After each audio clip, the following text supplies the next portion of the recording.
Anyways. Well, we're at HGF Studios here with Sheena, me and Elvis here, Yep. our boss, our lovely boss. I hate that word, but yeah. I knew it. I was reluctant to use that adjective It's alright. or noun. It's alright. So what got you into fitness? Like, what's your story? Wow, okay. We've got to back up a little bit. I don't know how in depth you want me to get or how personal you want me to get, because I can tell my whole story, or I can just kind of glide through it. Whatever you comfortable, whatever you're comfortable with. Okay. So I was in a very self-destructive path for a long time, and fast forward, I ended up being, a mom right after I turned 19. And that's the only reason that I decided I needed to stop my self-destructive ways and the bad things that I was getting into. I didn't have value in myself enough to change, but when I became a mom and I realized that was not acceptable, I started really trying to better my life, and not only education, but eating healthy and exercise was just a pivotal changing moment in my life in the direction that I went. I didn't realize how much it was going to help me find value in myself, and I don't know, I think it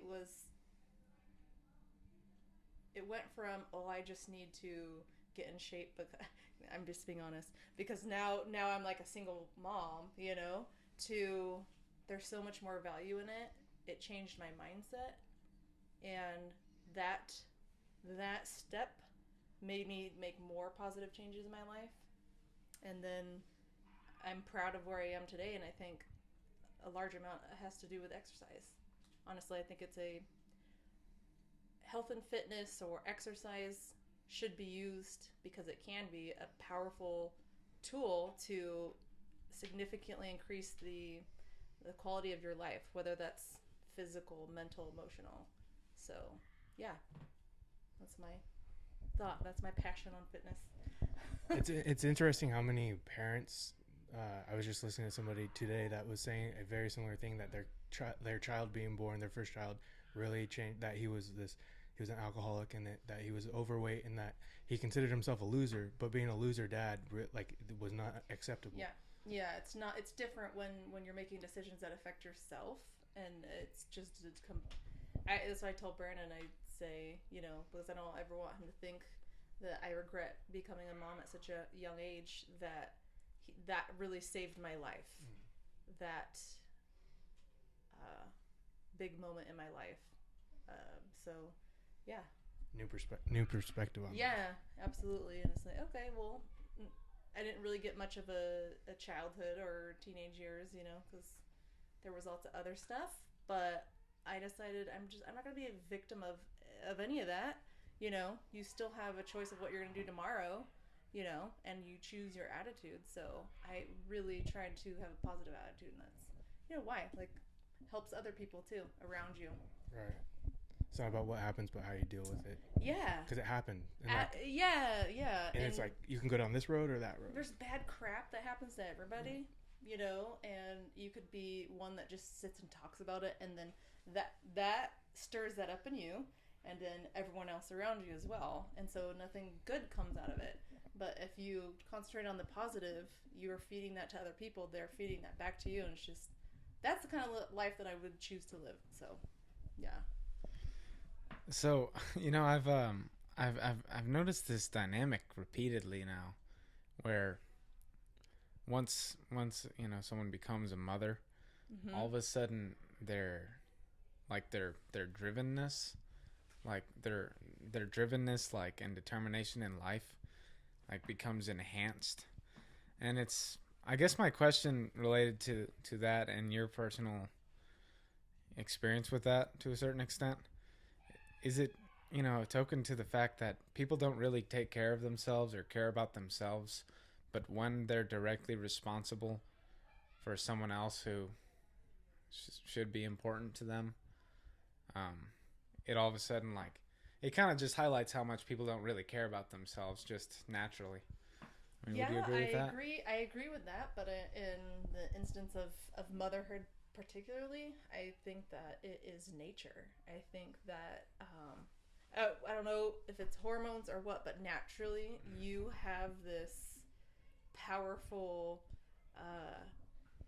thing inside you that you just want to desperately take care of your child and provide for them and give them the best life.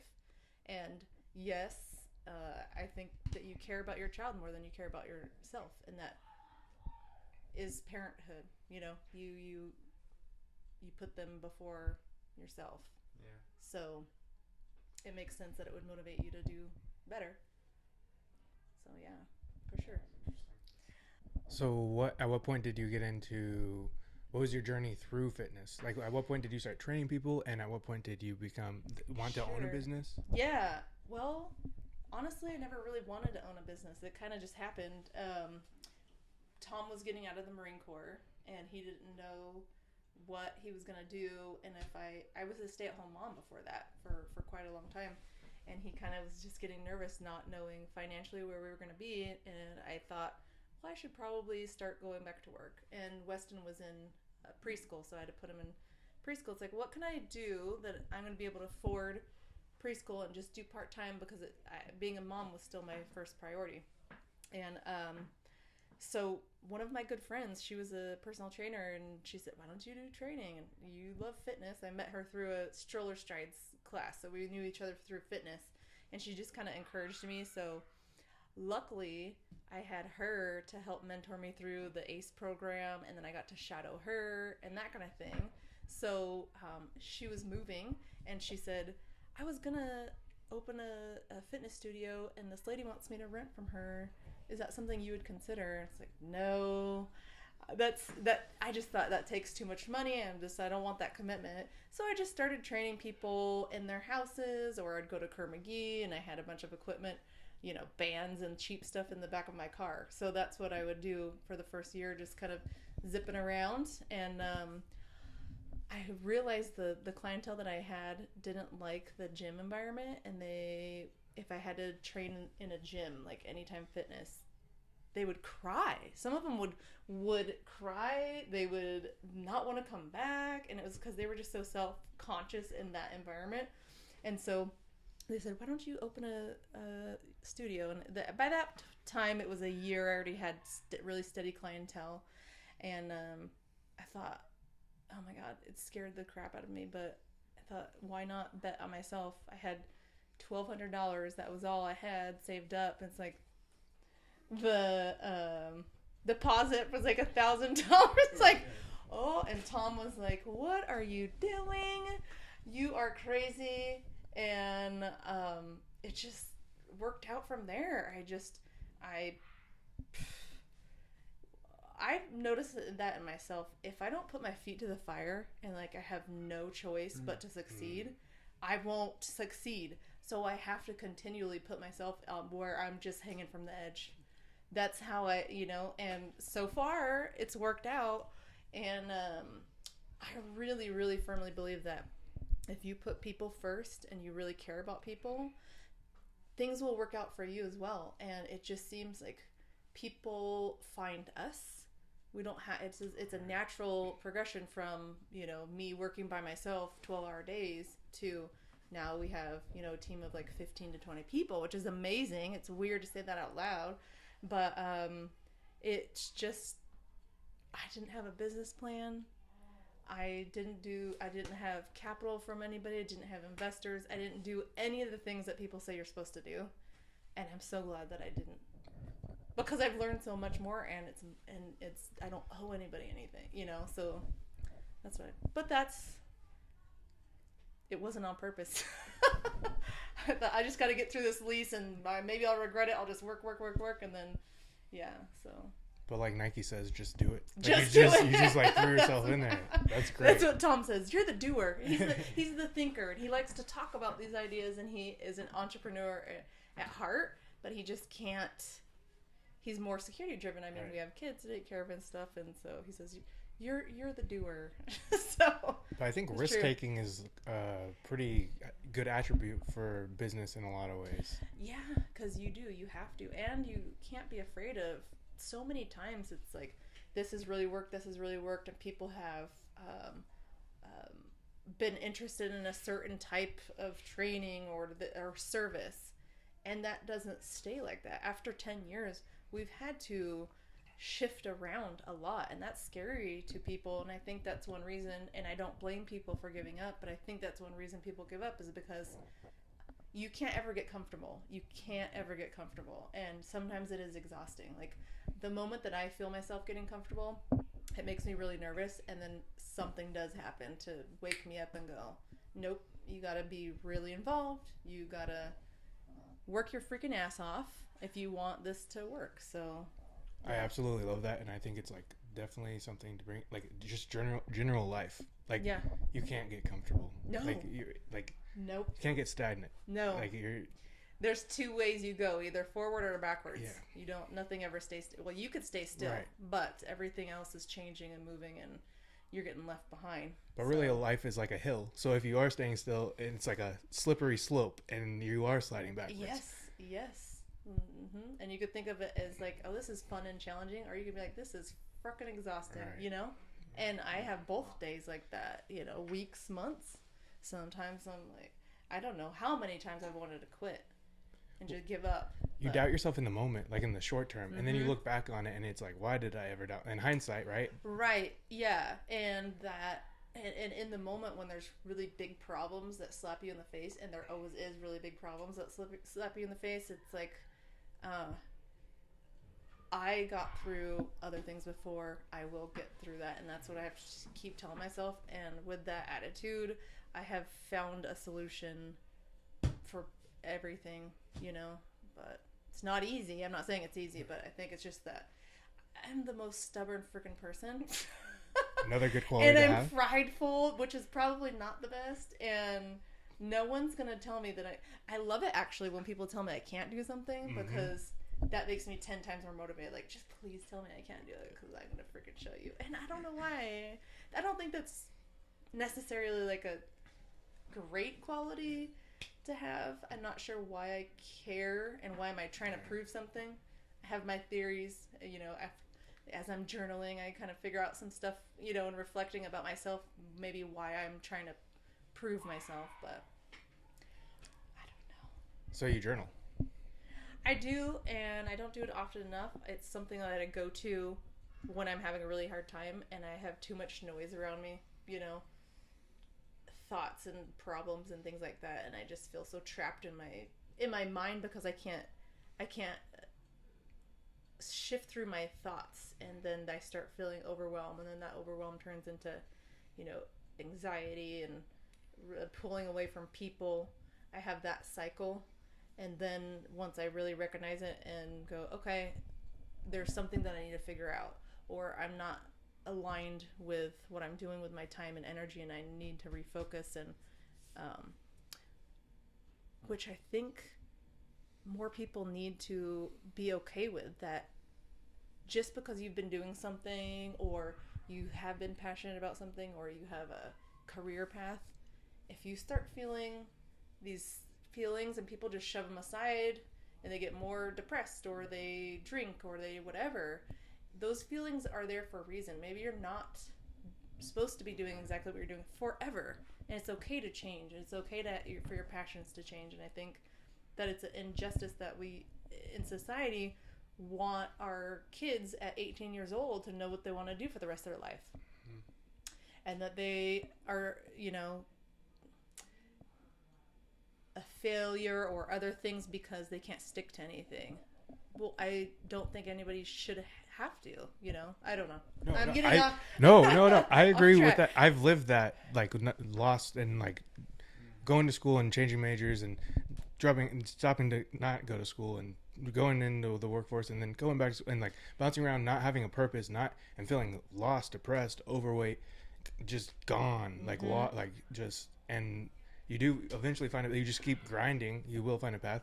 But you brought up something earlier about like finding struggle. Like, and I think that's key, because like complacency kills. Yeah. Like, Yeah. you're not going to grow as a person. You're just going to, well, I think that a lot of people live in fear as well. Whatever they find is comfortable and they're good at one thing, they stick with that. And why on earth would they ever put themselves out there for failure, you know? And that's just, some people are always going to be that way. And I don't think there's anything wrong with that, but I hope that they are truly happy. Right. Because I wouldn't be.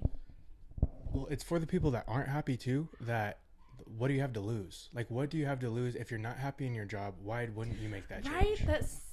That makes sense saying that out loud. But It's people tough. get very comfortable with their, that, you know, the saying of being uncomfortable, but really they're normal. They get comfortable with their normal, whether they, and part of their normal sometimes is just complaining about their life. But they will never take the step to do anything about it. That drives me nuts. I can't be around people like that for very long. It sucks the life out of me. And then I just go hide away. I bet you a few years ago I was that person. Oh, really? Yeah. Okay. Yeah. Well, it's amazing because I can't see that from you now, which so. I'm Good glad. job getting out. So, I wanted to ask about the brand and like how it started to grow and how the growth of that brand and the constant like basically failures within it that basically catalyzed its growth and how that coincided with your growth as a person. Like, is there a symbolic like twin growth where the brand died in a way simultaneously with something that had to change within yourself? Oh man, you think so deep.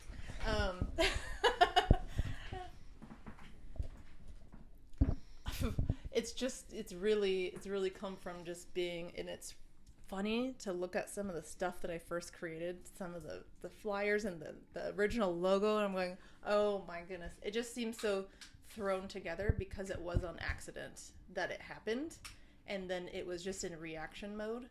And it's really taken me probably this past 2 years, really.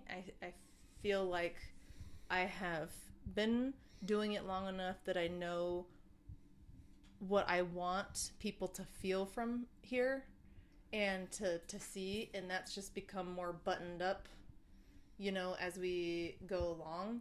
But the intention and the passion has never changed. And that's always been people and helping people and treating them like individuals, and that connection. It's about the connection with and it fuels you when you have people say, this means so much to me, or you've helped me so much. And that has never changed, but my ability to try and capture that for other people to see has improved over time.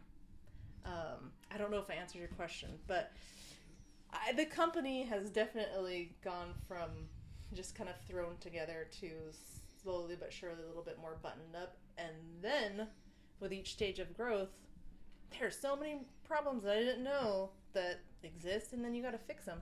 And I've learned and I've come to terms that in a small business like this too, especially, I'm never going to have everything figured out. There's always going to be problems to fix. There's always going to be hurdles. And I have to embrace that and welcome that challenge. So, yeah. So I guess the growth of this business, it kind of just started out as, well, at its very, very bottom, it was like, you're a trainer, you need to open a studio, you want to make money and help people at the same time. Yeah. And then probably it evolved in a certain way, but it was never in its core, at its beginning, you never had this very detailed dream that you were so determined to stick with for what it was going to look like in 10 years. Never. I never thought I would be doing this 10 years later. Really. Wow. I didn't even think about it. You know, I was in my mid-20s, and I just thought, well, let me go for it. I'm still young enough. If it doesn't work out, it doesn't work out. But it's the other people that keep me going. Team members and clients that are invested in putting energy into it. It's like, I respect that so much, and I respect each person that I could couldn't do anything else other than just like grow that along with them. That's where I am now. I mean, I can't imagine doing anything else. I wouldn't want to be doing anything else. There are my days that I'm like, but yes, this has been such a journey because it was, let me just try something too. Now all of a sudden I have all these people counting on me to make things happen and to keep things running smoothly and to run a, successful business. And it is a lot of pressure. So. That's amazing. Yeah. I mean, it kind of is. It really is how, like, you started out as, like, this lost teen who wasn't really sure where your life was going to go. And you probably had a lot of doubts and a lot of self-doubt. Oh, my God. And, like, now everyone looks up to you. And, like, you're, it's like, so this successful person. It's so weird. Because I still feel like that, like, and I really know after the journaling and everything where that sense of I have to prove something to everybody is because I felt like such a failure for such a long time. And I disappointed so many people, and that is so ingrained in me. So I don't think that no matter what I achieve in this business or what it looks like from the outside looking in, I don't ever feel like I'm going to say, oh, I've arrived or I'm successful now, or no, I don't. I'm always constantly looking at, I got to improve on that. Ooh, we have this issue that we need to fix. That's always where my mind is. Never, oh, well, I've come so far. I just, it doesn't happen. So it's weird to talk about that, But it's good to reflect, I think. Keep you going a little bit. Go like, oh, what's up? Yeah. Well, it sounds like you definitely have personally evolved and evolved the business simultaneously. Like Elvis was kind of. Yeah, for sure. And that's built so much confidence in one end, but then also pressure and insecurity on the other, because I'm going, all right, so this all looks like a real business. This all feels like a real business, but it's never going to feel like that to me. And I'm not sure exactly why I have that that self-doubt that's always creeping up.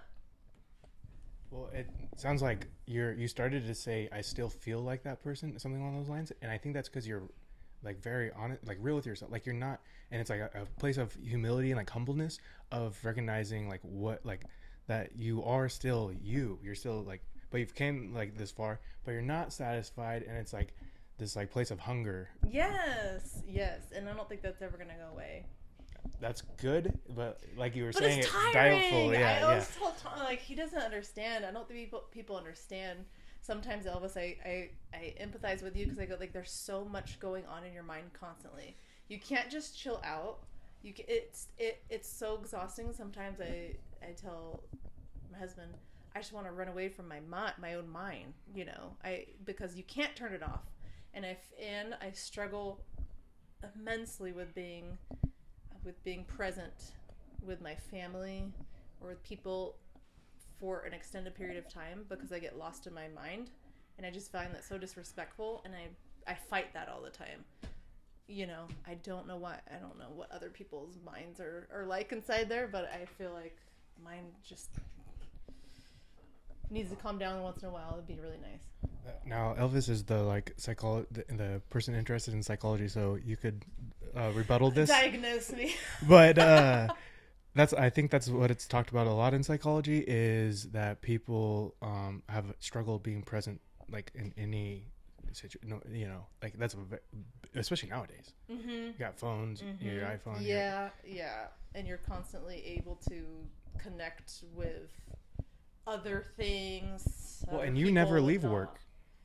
In that case, your phone is always right. And like well, now she's 4, but yesterday it's just like all the time.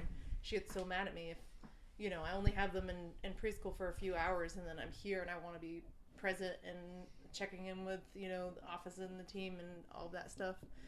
But then when I'm home, I still now, and I've been doing so much more marketing. That's what I've been needing to do for a while, and I'm stepping into that role. I'm realizing how constant it is. You're constantly having to do posts, and then when you do the posts, that people are messaging you, and you gotta and you have to act in real time with that. So that's even more of a struggle because she's, oh, get off your phone. She gets so mad at me, and I'm trying to do both, and it's hard. So, Yeah, that sounds. you know, you just do your best. I do have a point about that, because it's almost like the whole reason for it is because our society is built upon the idea of ambition, and you have to be ambitious and driven to be able to get anywhere. It's like you guys were saying, you have to run as fast as you can just to stay in the same place. Like the world is a treadmill, you know. The world's a total treadmill. Well, at least the society is a treadmill. And the people that are totally complacent, they're just choosing to find, you know, comfort and happiness in their own mediocrity, and they're just happy, huh? You feel that they're not happy? Well, I feel like convincing themselves. I feel like some of them are happy. Yeah. They don't really feel a need to do anything can I tell great. you, I'm envious of those people. I kind of am too sometimes, like because those people don't really compare themselves to one another, and they don't compare themselves to this spectrum of behavior that just goes up to Bill Gates. Well, I mean, you don't know stuff. what really. I mean, they might, and from the outside looking in, it could seem like, oh, they, you know. Maybe they do. They are completely happy, but I do think everyone has their struggles, and everyone they're not wearing it, right? I mean, you're right about that. And I think everyone at some point does compare themselves to each other, but yeah, some people seem very content with, you know, their career and their life, and they don't have the desire to be doing these big things and continually moving forward. They're just enjoying and being and living. I think that's great. I don't think I'm ever going to be that. And comparing yourself to others is not always a good thing, but comparing yourself to others and like drawing inspiration from somebody that like Elvis inspired me to do this type of thing, that, you know, I've thought about it before, but never really like took that step. Mm-hmm. And then another thing is comparing yourself to your old self. Like I think people get, you know, that middle age, that midlife crisis is kind of them losing. They were in high school, they're in this great shape normally, did good through their 20s, and then it's the mindset of society is it's downhill from here. Yeah, that's sad. That is. It's a short prime for them if they have that attitude of the good old days. Right. I don't ever want to be in that rut, and I just feel like, and I was, you know, saying this other day, is I don't think of retirement. I don't think I'm gonna ever just stop working because my brain keeps going, and I wouldn't. You guys are funny. I'm assuming you had that conversation an hour ago. Oh. I just don't think it's like a real thing that some people could be content with. If I don't have enough to do to focus this stuff that's going on in here, I get depressed and anxious and angry and bored as heck, you know. So that's just I enjoy working, I enjoy creating, and that's who I am. And as I get older, I'm learning to appreciate that that's who I am, and appreciate the fact that I've acknowledged that, so that way I can keep myself happy. Yeah, that's you great. know, that's great. You seem like many, including that, but many times throughout this, you seem to really self-reflect, and that's something we were talking about too. Is like very like introspective. Trying to be, you know. I think that, like I said, it comes with age, but then it also comes with not accepting feeling a certain way and taking the time to acknowledge it and really think about it. Because I think people get, you know, used to just being miserable. And so my Stronger series, you know, the last group that I had was really receptive to the journaling part and goal setting and just talking about their struggles and changing that, committing to changing that. This group that I currently have is not that way. They're saying, oh, well, I can't change this part of my life right now. It sucks. This sucks, but there's nothing I could do to change it. It is what it is. And I don't even want to go back to teach them, because it's like, there's nothing I can do then. And, you know, if you were just, it's sad. So it's just like, I'm seeing it firsthand. They have just resigned to the fact that they're going to be unhappy individuals. And that they don't have the power to do anything about it. I get it. Life sucks. We all have our shit. But, like, And so I just don't want to be around people like that, you know. I believe I recently heard the saying, and I believe it goes like for like AA, like an addict doesn't change when they need, or addict doesn't change when they want to. They change when they need to. It might be reversed, but like I might have that wrong. No, they don't. They don't change when they need to. They change when they want to. Like when someone has a problem, like they know they have a problem. You know, they know that it's hindering their life or having a negative impact on themselves. They're just not honestly confronting the fact that they don't feel like fixing it. They're not honest about that. No, correct. Exactly. And everyone else could see it, and it's just one excuse after another why they can't. And that's what we're talking about. That is their normal. That is their comfortable. Yeah. Is staying in that, being able to, because once you remove those excuses, what's left? They have to take accountability. And there are a lot of people that don't feel comfortable with that. And that's what addicts do a lot of times, and people are probably addicted to who they are, but like addicts make excuses for not changing. Yeah, for sure. So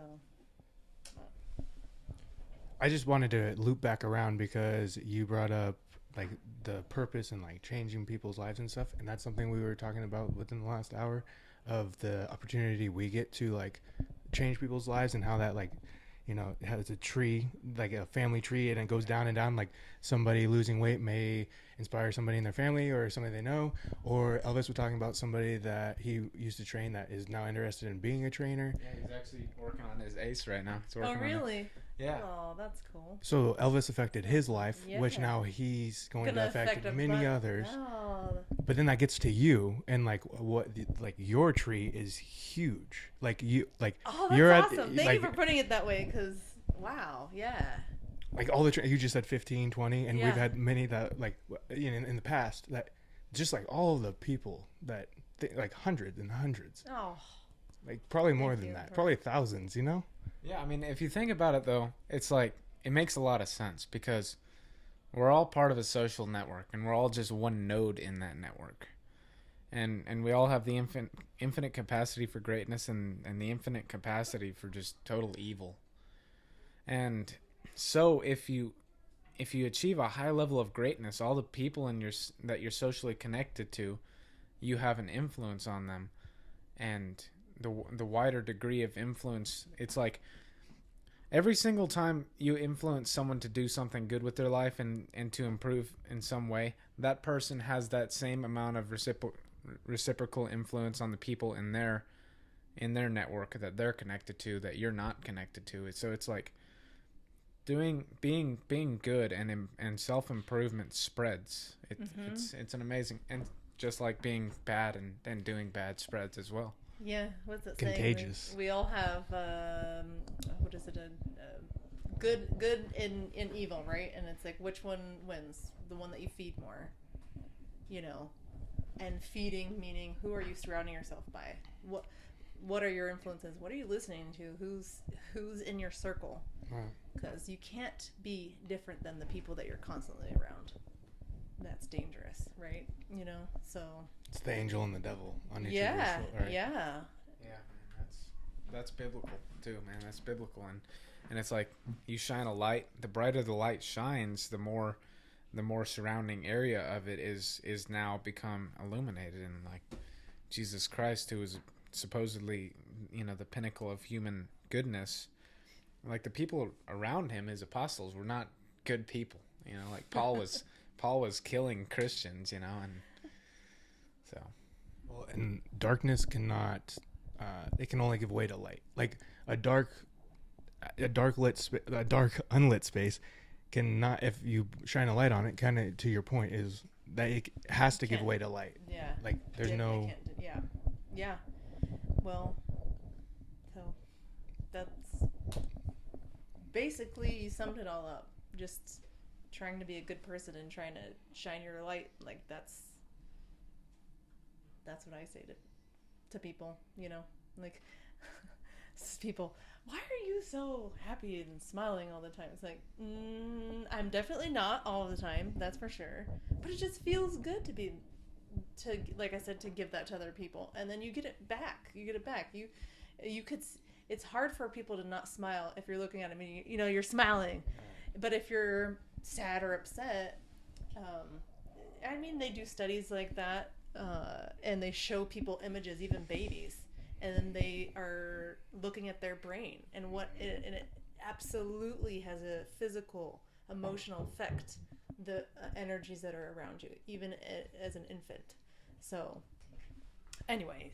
Well, I find, and something I thought about today was the standard seems to be that you kind of touched on earlier of like, kind of being miserable, like not being so like chipper and not being in that good mood. And it's kind of like when you're really like when you're in that really good mood and you're, you know, when you your tone and everything and you say like, hey, how's it going, and like a lot of times it sets people back and they aren't expecting you to like sincerely care about, like really ask them about how's life, like just right, you know, you get below the surface and try to get deeper. And sometimes it makes people uncomfortable because they'd rather be in passing and be in their own thing, and that's fine. But no, if I'm not in if I have a lot of things, you know, and I'm not able to be what I want to be at that moment, you won't see me in here. I want to take care of it at home. I want to go through my shit because I do not want to spread that. No. You want your game face on. Yeah. Like. Yeah. Pretty much.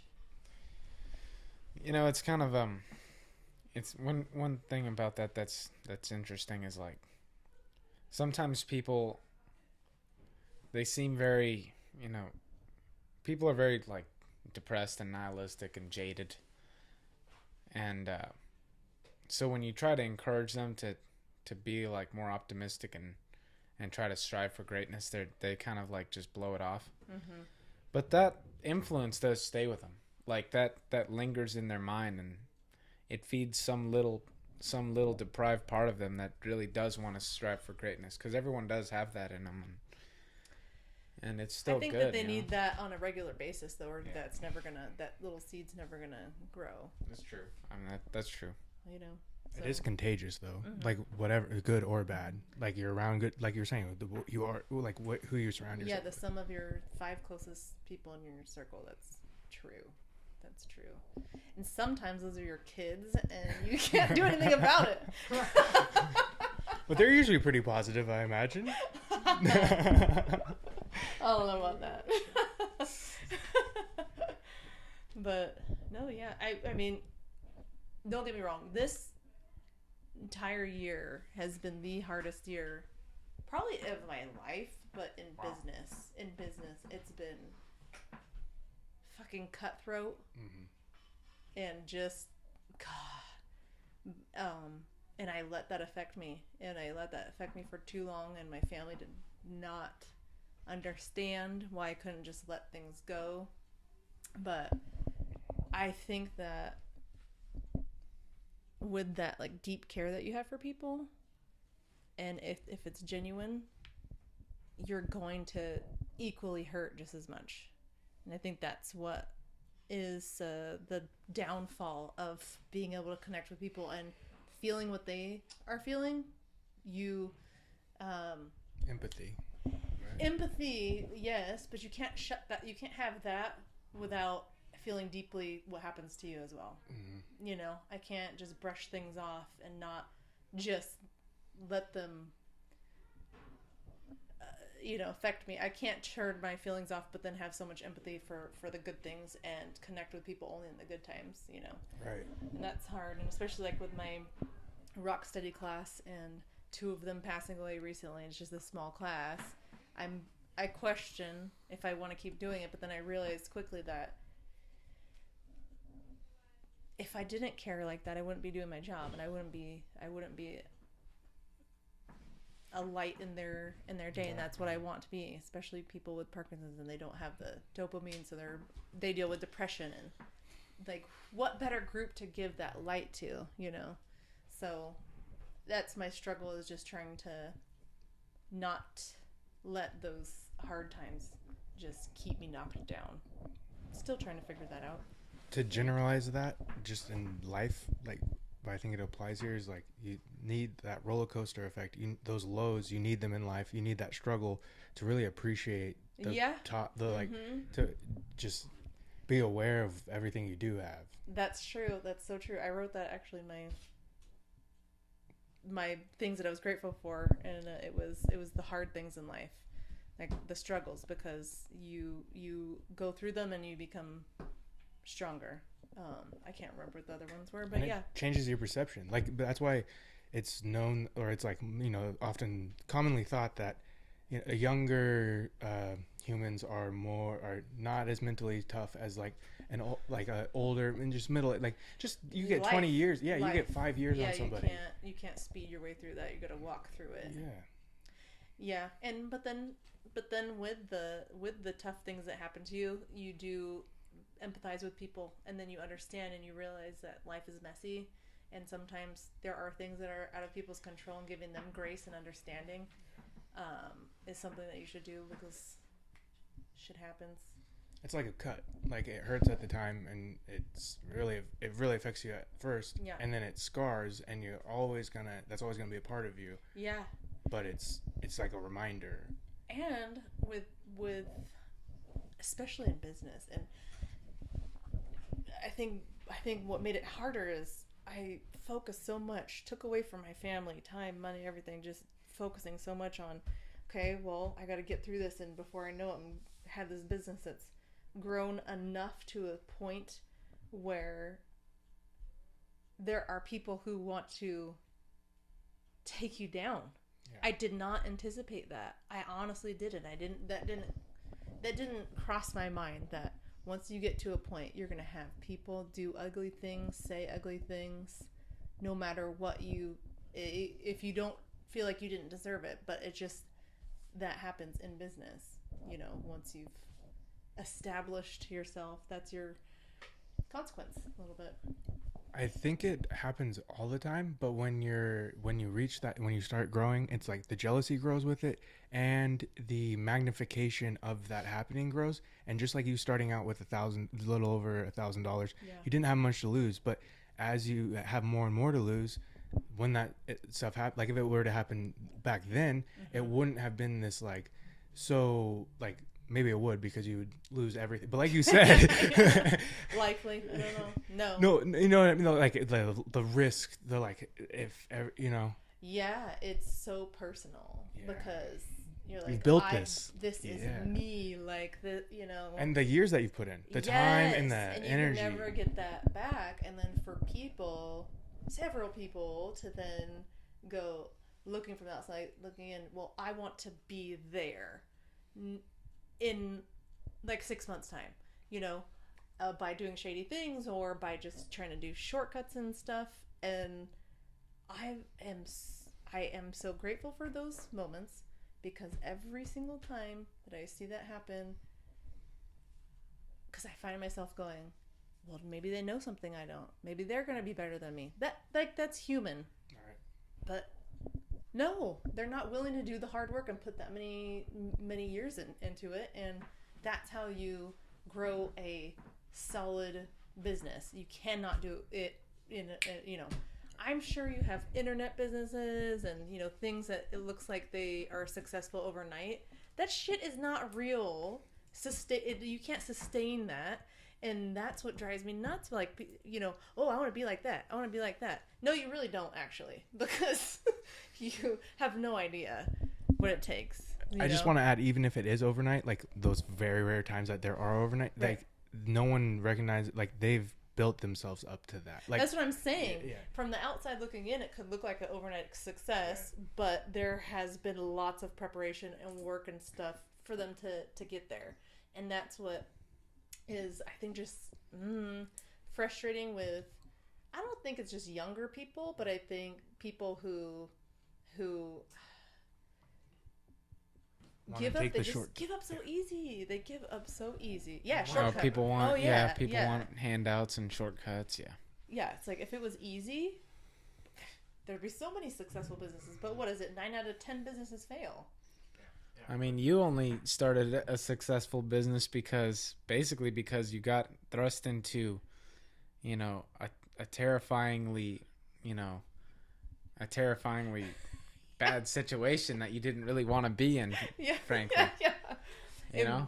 Some lady just literally came in one day when I was training at the studio. Hey, do you want another trainer? Are you looking for another trainer? That didn't even cross my mind to try and find someone to hire or to add to my team. That kind of stuff, like, I look at everything and I had no clue.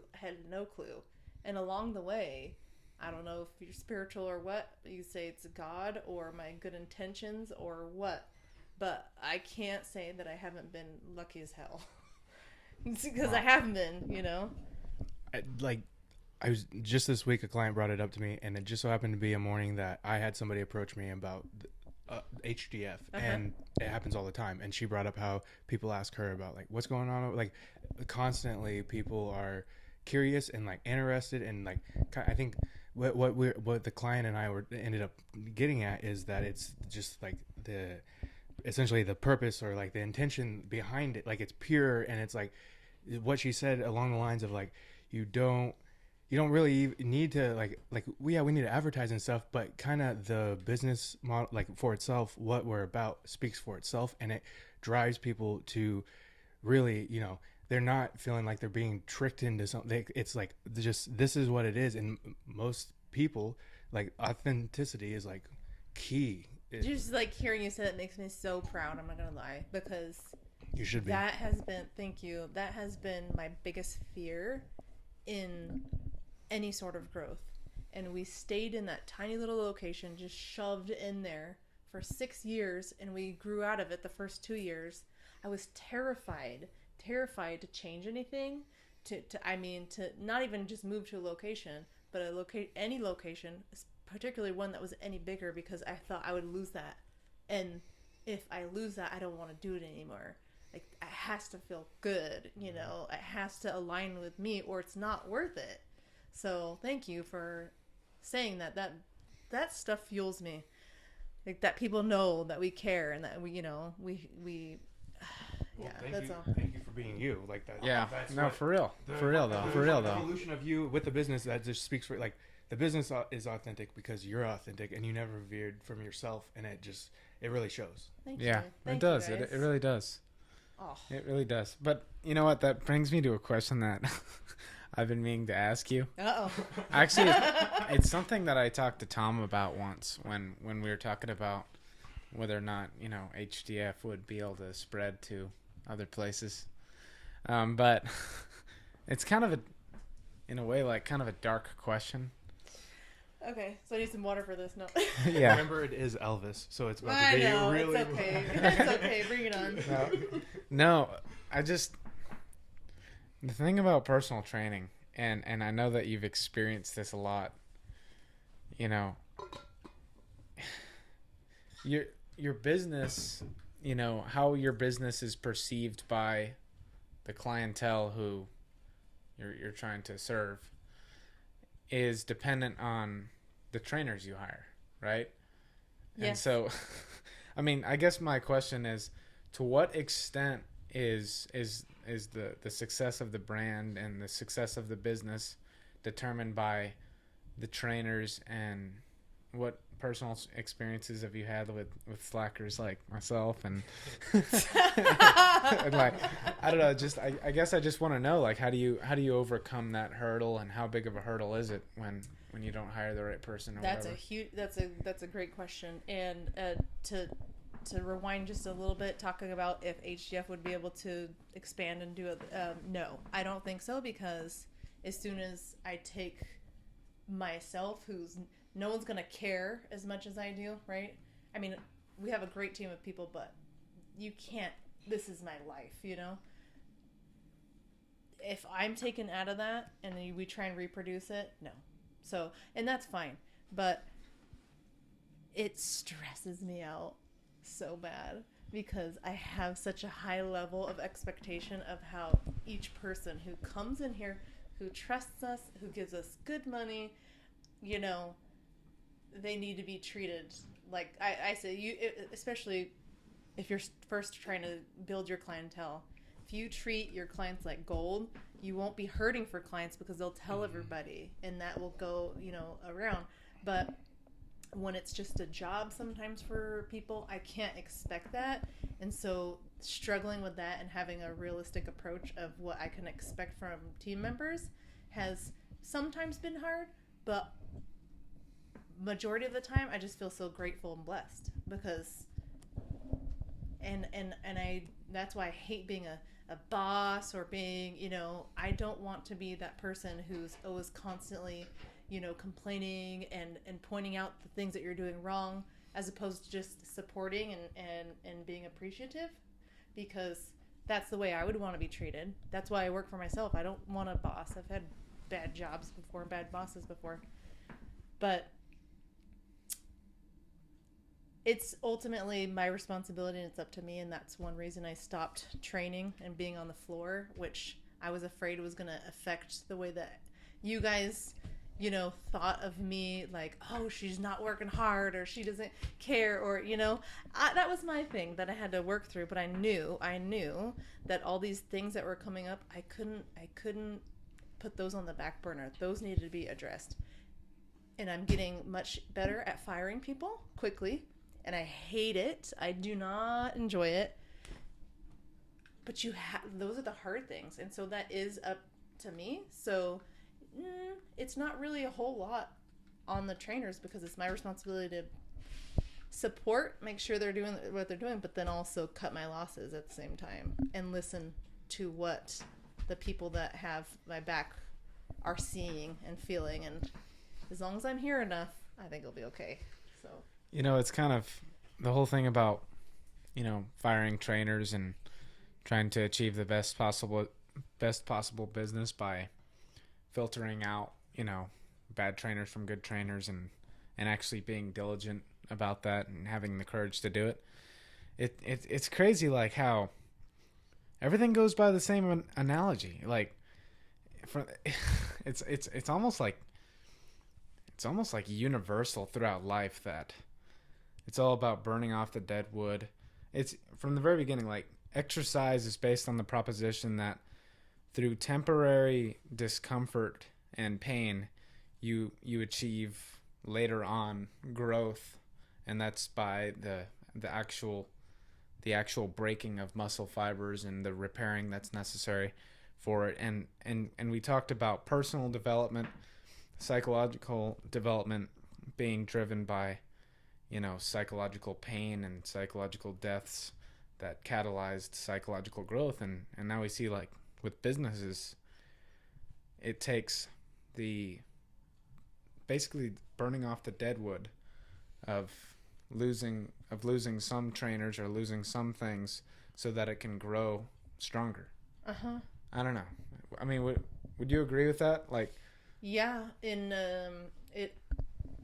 it becomes sort of a fine-tuned cycle after a while. It affects me less and less. I recognize it sooner when it's dead wood or something that's, okay, that needs to be addressed. At first, that was so hard when I was first new, and when I was growing into the responsibility of leading a team. But with time, it just becomes second nature, and I get affected less and less by it. And I'm a little afraid of that, but I have to compartmentalize because I have so many things coming at me with the business that I can't spend too much energy feeling bad about a situation that I ultimately couldn't have controlled. They weren't a good fit. They made their own bad choices. I didn't do anything to cause that, but I have to take care of it and move on. More dead wood is always going to grow back. Yeah. Just like on a tree. The bark is always going to grow back and then fall off and then grow back again. And I think you have the people who try really hard, and the way that I feel better about having to let go of people or address things is it's a slap in the face to everybody else who's doing what they're supposed to be doing. If I let things slide and I don't do something about it, what does that tell the rest of the team members? So that makes me feel better. Like, I'm serving the people who are here for the right reasons instead of punishing the people who aren't. So again, too many thoughts in my head. It should be a simple thing, but. And you're going further and further down this road of this, what you want, the vision that you see this gym being. So like you're more and more, it's more like your building blocks are getting higher and higher, and it could sway very, like, right? Like you can't have somebody playing Jenga that's not really caring about pulling out that piece. You want people playing Jenga that are careful and like really care about the tower you're building. Mm-hmm. Yeah. Yeah, you can't give, sounds so terrible. You can't give someone too much trust and power if they are a certain type of person. And I'm learning to recognize that a little bit quicker. Because this is death to your business. If you start getting a little complacent and you see those little signs, but you're like, well, it's really great that they are working so hard, and I just don't need to be checking up on them because nothing's, and again, you can't get complacent. It becomes enabling it, so like subconsciously enable, like you're filtering it out. You're choosing to be blind. Yeah, because everybody has a feeling about people, especially in the beginning, and I don't know why we get those feelings, but if we don't trust them and we go too far, it's just a huge mess to clean up. And I've done that several times, and so. Something you said earlier too is like no one cares as much as you, which is so true. About like no one cares about what your goals and what you're trying to do more than you do. Like, right, and I can't expect them to. Like I could expect them to support that and that to align with what their passion is, so we work together. But ultimately, this is my business, so I have to care the most. Well, and you're looking for trainers that kind of their ideals, their thought process kind of coincides with what you're thinking, and what it is changing people's lives, and like just a good product sells itself. That's what the client was pretty much saying earlier. That's awesome though. And I can't hear that enough. Well, I think it's like my reward, it's like people being happy with what we do. So and that just shows the genuineness, and like that's what you're trying to capture is making people happy. Yeah. Because it feels good, selfishly, right? Like, no, yeah. So we all get something, out of doing things for other people. I think there's a reason why, if someone is depressed, doctors say go do things for somebody else, expecting nothing in return, or volunteering. You just get so much more out of it than you even put. So, yeah.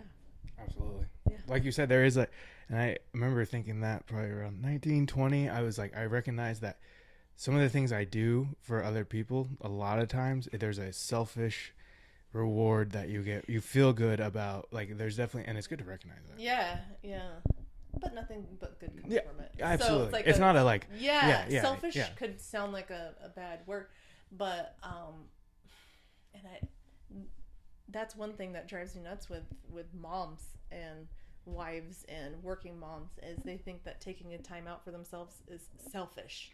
Anything that you do that makes you feel good is selfish because it's taking away from other people, and it's just not true. I want to help fix that. I don't know, that's a huge thing, but I think that's why I started my Stronger series, is because it's just so disheartening to see women in particular doing that to themselves.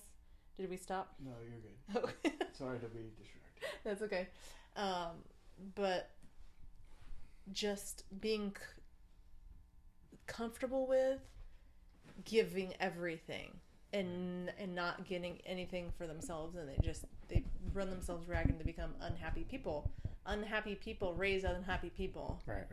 So it's not selfish to take care of yourself and fuel yourself and be happy, because then you're going to spread that, So one of these days I'll figure out how to help with that. I'm still trying to figure it out. I think that kind of goes with the middle-aged thing of like kind of just being, it is what it is, that bad mentality, or like that you're not like, one of these days you're gonna take care of yourself, or not living in the moment. Well, I used to do this and I used to do that and I will do that, and it's just too common. That's why we're all medicated, I think, in society. It's just, you can't face it. You medicate it. Oh, it's true. That's a good saying.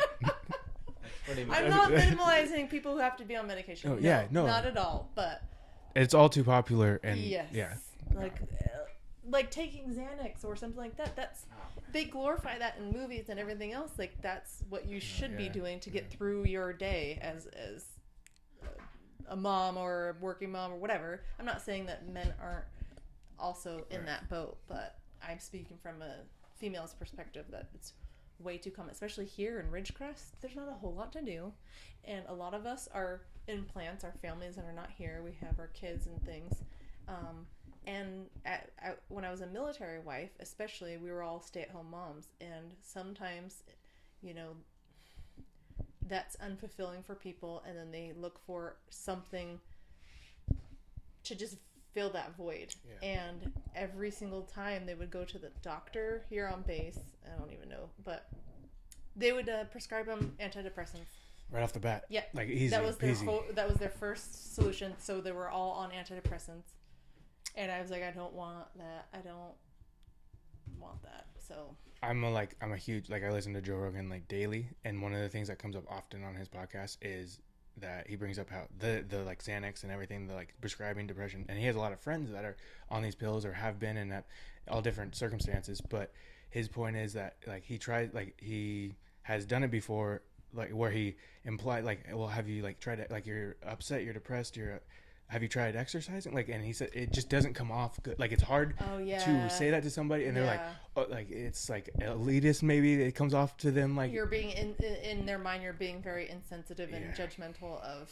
something that you can never understand in their mind, right? But that's a fair question.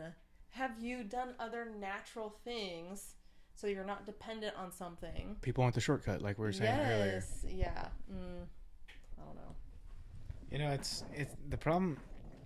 The problem is because we all know that. I think I don't want the listeners to think that we don't think that antidepressants are necessary in a place. I mean, obviously, if someone is questioning their life and they're on the verge of suicide, try whatever could be offered to you to stop you from doing that, and then you can recover with the consequences of that later. At least you're not dead.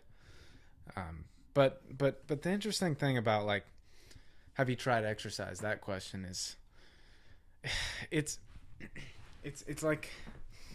the brain is so complicated, man, because exercise, there's a lot of natural remedies that would help depression, that would help alleviate depression.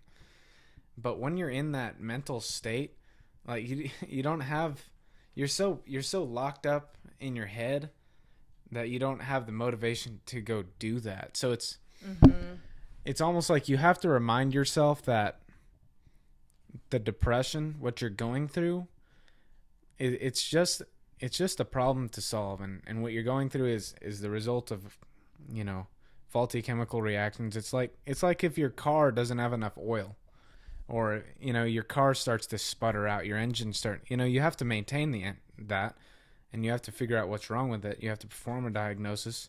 And if people would treat their depression and their own mental illness and themselves from a little bit more of an externalized perspective, or if they had outside resources or people to remind them of that, then they would be more open to testing out different things and trying exercise for the sake of trying to solve an external problem.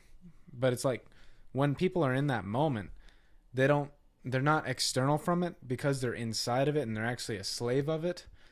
It's almost like they think they're hopeless. They feel like they're hopeless because, well, the thing they're trying to solve is not external. It is them. Right. So how you can't look at it from an outside point of view. So and I don't place any blame on anybody who is prescribed those when they haven't tried exercise or other things like that, because they're going to the doctor for help, and the doctor is taught in medical school to prescribe medication and it's just a broken cycle. This doctor's offering help and they're desperate for that help, they're gonna do it. But yeah, we're not often enough prescribing, like you said, exercise. Yes, and that's why, I think the language needs to change. I think people say that in kind of this weird elitist sort of way. The way they come off is like, well, I'm not depressed. I exercise. Why don't you exercise? Maybe you wouldn't be so depressed. And, that doesn't come off well. It's, I think people don't look at it like it's just a problem that you should solve from an external point of view. You know what I mean?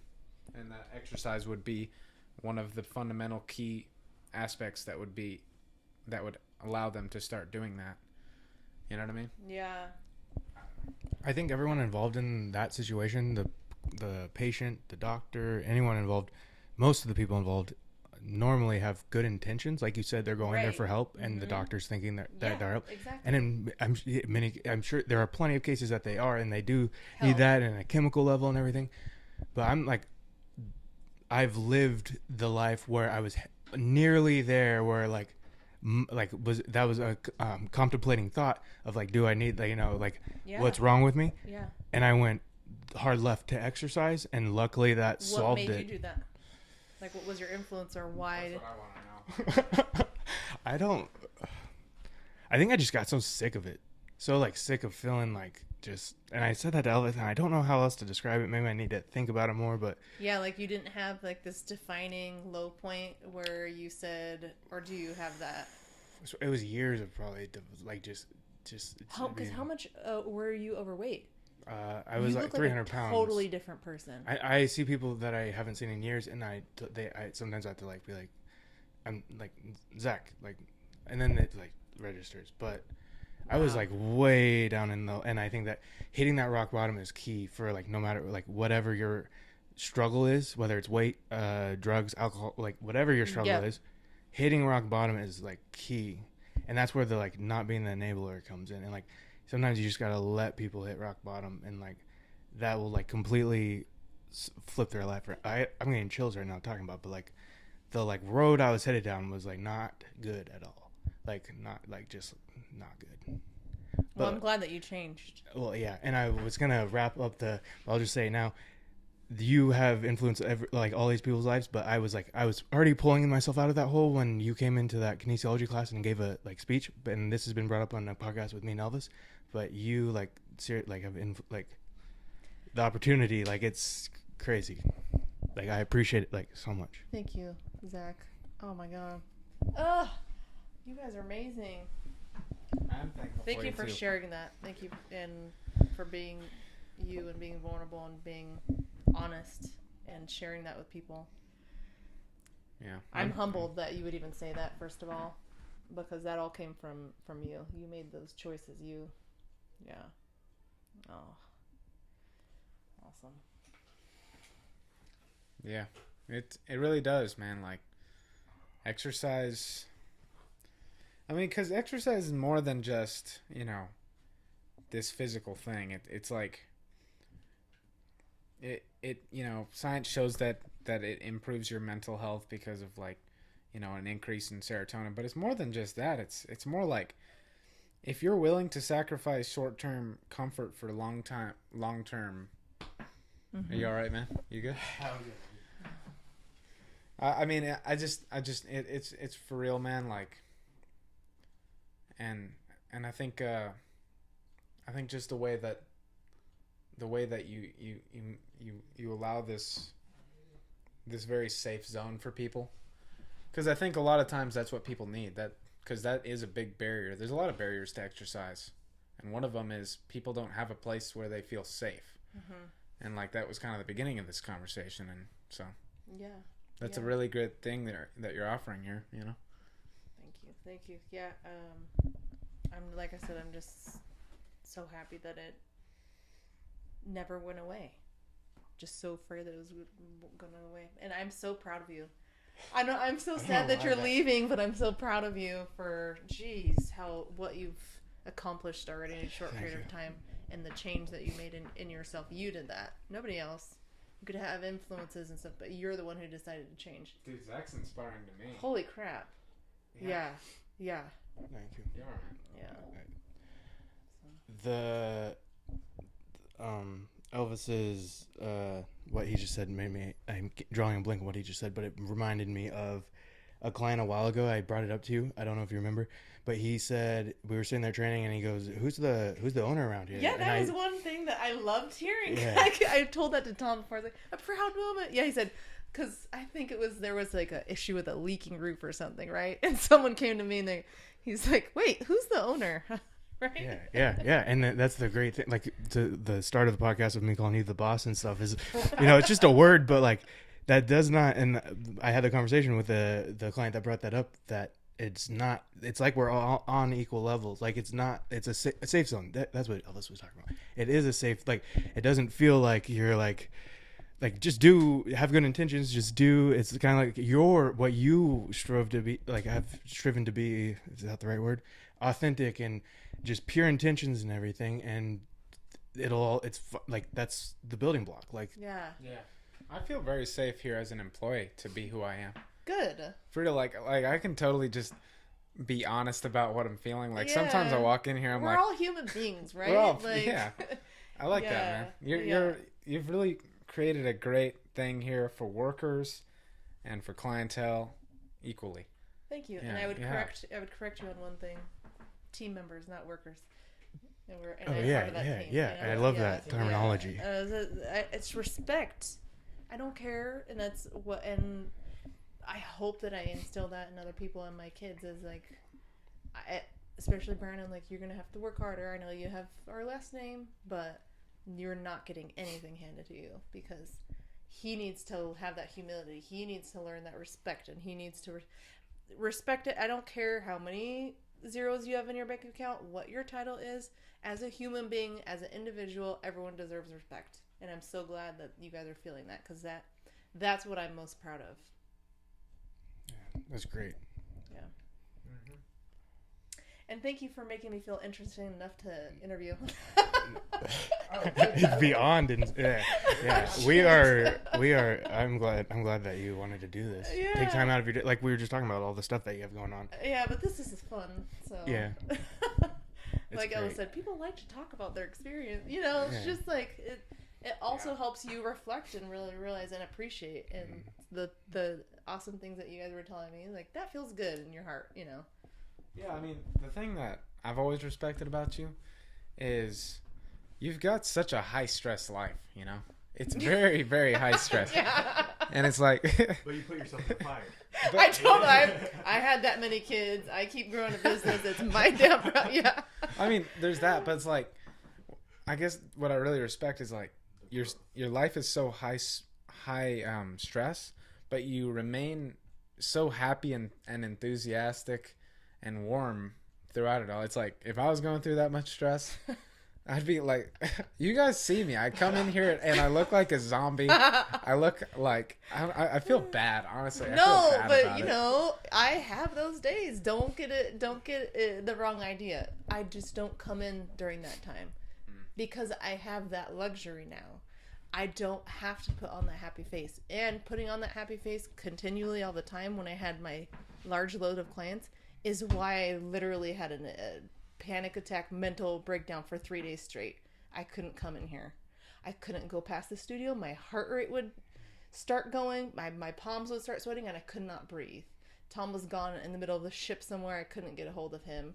And I had a ton of clients and lawyers on the phone because of the landlords and just I'm not trying to complain, but it was too much. And that was such a humbling experience in my life, to not being able to handle life.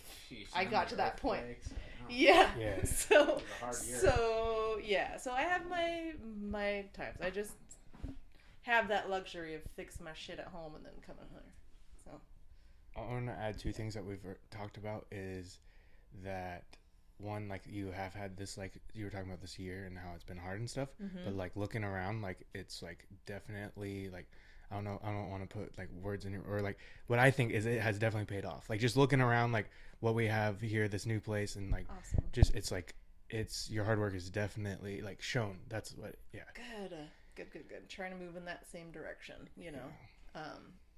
And that's, I'm starting to learn that I have to embrace those moments and kind of go, okay, we did good, because it's so much behind the scenes stuff and so much hard work just to have anybody from the outside looking in be able to recognize that. Yeah. There's just so much. So, and I don't do it for that, but the amount of effort and stuff that you put in there, it's nice. It's nice to know that it's coming across to people that, hey, I do care and I'm important. And the other thing is that it is a safe, like it's a great work environment. And I know it's not a work environment. It's a great gym. It's like just a great place environment. It's just a great place to be, whether you're a client, whether you're a trainer, no matter, like. The new studio really fits that too, by the way. Yeah, it really, yes. But even with it being this safe and like it's not like, it's not a full, like, it's understandable what the expectations are. Like, it's like, because of your authenticity and your, like, who you are, it's very clear what you expect.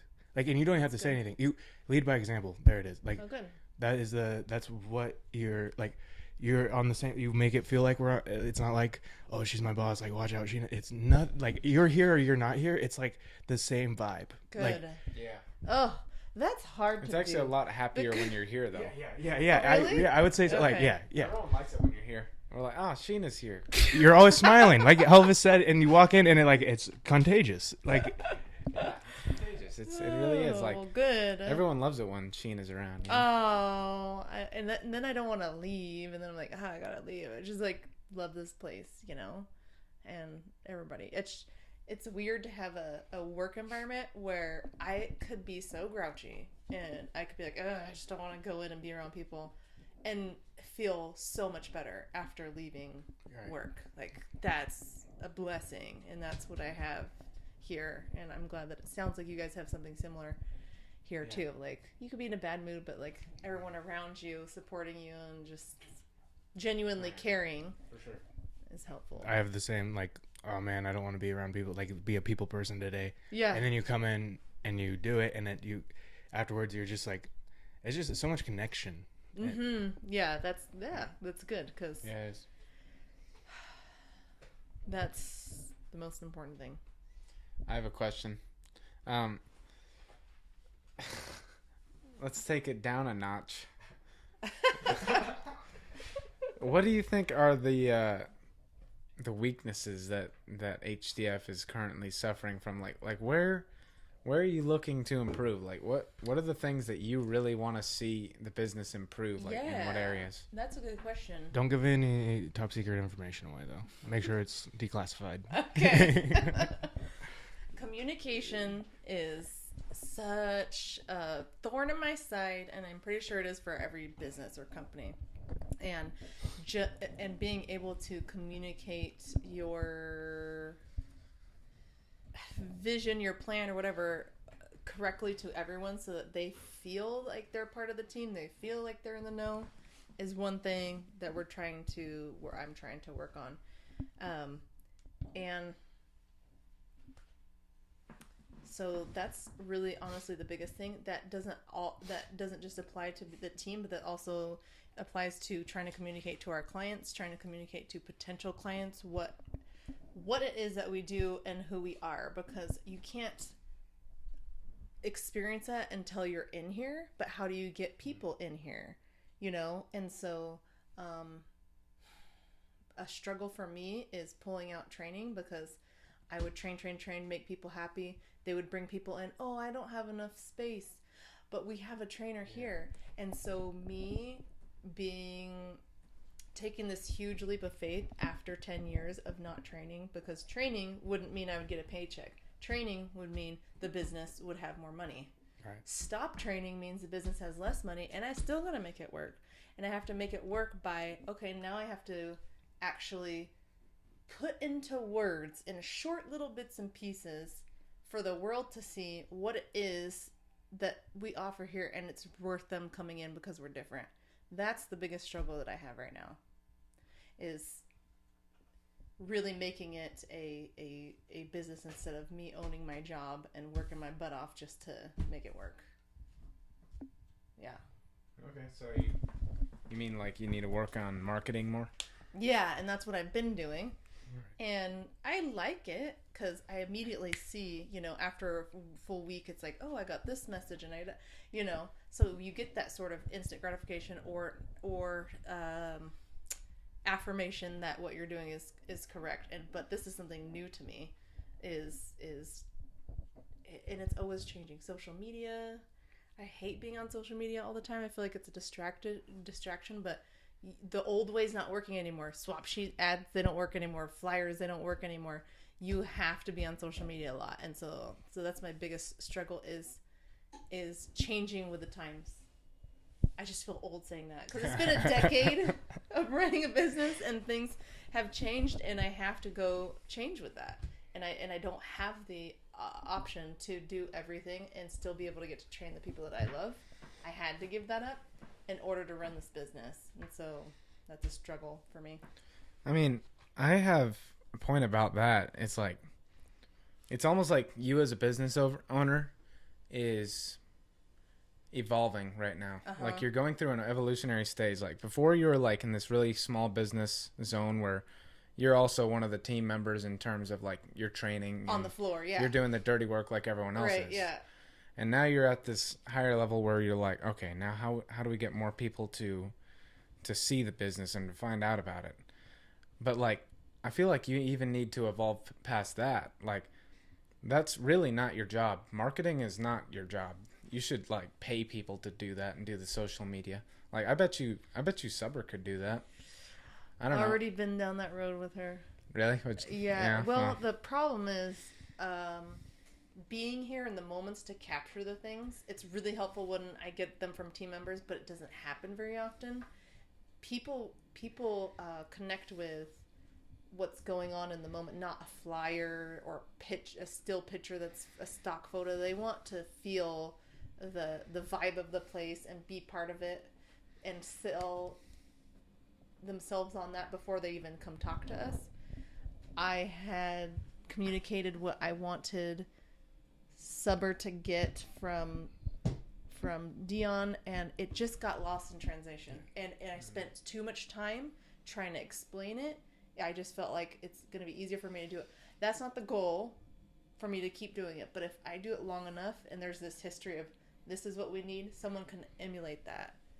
But I felt like it wasn't buttoned up enough for a long enough period of time. There was not an example set out for someone. Does that make sense? Yeah, it does. And people, like you were saying, people want to see it, like they want to see that video, or they want to make it. It's like they're seeing it through their, like it's like they're seeing it through your eyes, or like it's much instead of that still picture. Yes. Yeah. And you being the marketing side of things, rather than being on the floor with the training side of things, you were the face of the business in a way. Even though you were the face of the business as the trainer, but now you're the face of the business in the public. Like you have more time to. You were that before. But now you have more time to